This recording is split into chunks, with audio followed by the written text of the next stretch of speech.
نحمده ونصلي على رسوله الكريم أما بعد أعوذ بالله من الشيطان الرجيم بسم الله الرحمن الرحيم يا أيها الذين آمنوا اتقوا الله وكونوا مع الصادقين قال رسول الله صلى الله عليه وسلم من أحب لله ومن أبغض لله ومنع لله فقد استكمل الإيمان صدق الله العظيم وصدق رسوله النبي الكريم الحمد لله প্রিয় ভাইরা, আমরা একজন মুসলিম হিসাবে বা আমরা মুসলিম জাতি হিসাবে আমাদের প্রত্যেকটা কাজ, আমাদের ব্যবহার, আমাদের চলাফেরা, আমাদের ভালোবাসা, আমাদের পছন্দ অপছন্দ সব কিছুকেই আমাকে ঈমানের মধ্যে বা আমার মুসলমান হিসেবে আমার যে দায়িত্ব, যাদের সাথে করা উচিত বা যেভাবে করা উচিত সেভাবে করাই আমাদের জন্য জরুরি।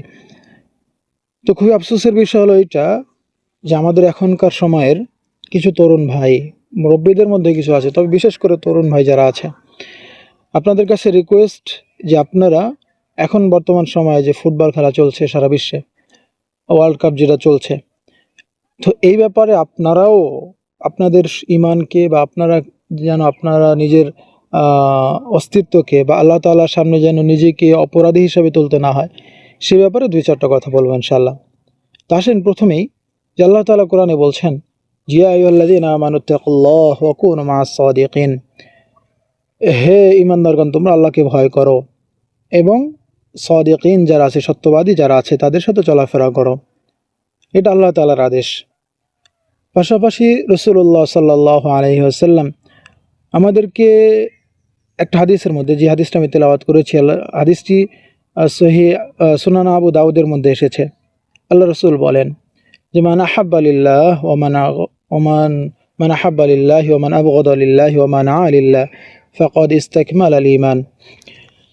তো এটা একটা হাদিস, কিন্তু আমরা অনেকেই হাদিসটা জানি, তবে এর মর্মটা আমরা অনেকে বুঝি না। আল্লাহ রাসূল বলেন, যে ব্যক্তি আল্লাহর জন্য কাউকে ভালোবাসলো, মান আহাব্বা লিল্লাহ আল্লাহর জন্যই ভালোবাসলো, ওয়া মান আবগাদা লিল্লাহ এবং আল্লাহর জন্যই কাউকে ঘৃণা করলো, ওয়া মান আ'তা লিল্লাহ কাউকে কিছু দিল সেটাও আল্লাহর জন্যই দিল, ওয়া মান আ'a লিল্লাহ এবং কাউকে কিছু দিল না সেটাও আল্লাহ তাআলার জন্য।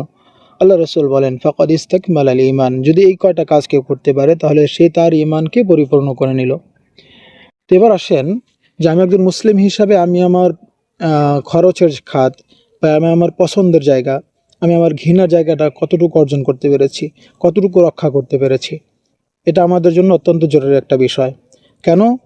সহিহ বুখারীর হাদিসটি অনেক জায়গায় এসেছে, তবে সহিহ বুখারীর 6170 নম্বর হাদিসে স্পষ্টভাবে এসেছে। আল্লাহ রাসূল বলেন যে আল মারউ মা'a মান আহাব্বা, যে মানুষ তার সাথেই থাকবে বা তার সাথেই কিয়ামতের ময়দানে উঠবে যার সাথে তার চলাফেরা বা যার সাথে যার মহব্বত ছিল।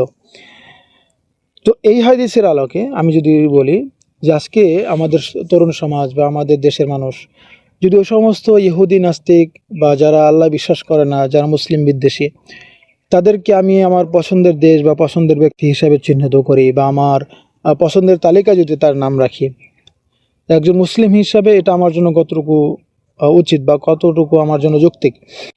তো এই জন্য যদি আমি তাদেরকে পছন্দ করি, ভালোবেসে থাকি, আল্লাহ রসুলের এই হাদিস অনুযায়ী আমাকে কিন্তু কিয়ামতের ময়দানে তাদের সাথে করতে হবে।